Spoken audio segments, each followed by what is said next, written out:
Allez, s'il y en a qui m'aiment, vous me suivez. En pénétrant dans le tunnel d'accès à la Verna, la plupart de ces gestionnaires de grottes et de gouffres ne savent pas à quoi s'attendre.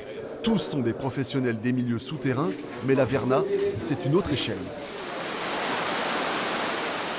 Le bruit de la rivière souterraine est assourdissant, l'obscurité totale, car pour débuter, cette visite un peu spéciale s'effectuera à la frontale, ambiance spéléo garantie.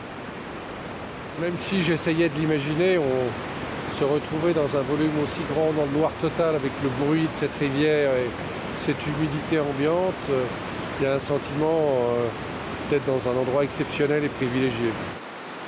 On voulait vraiment garder l'essentiel de notre âme, la spéléo d'exploration et comment ils ont découvert cette magnifique salle de la Verna qui sera éclairée dans quelques minutes. Mais on les laisse un peu dans la pénombre.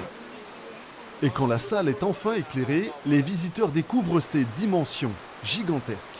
245 mètres de diamètre, 194 mètres de hauteur, pour un volume total de 3,6 millions de mètres cubes. Tel qu'on l'a sous les yeux, elle a 200 000 ans.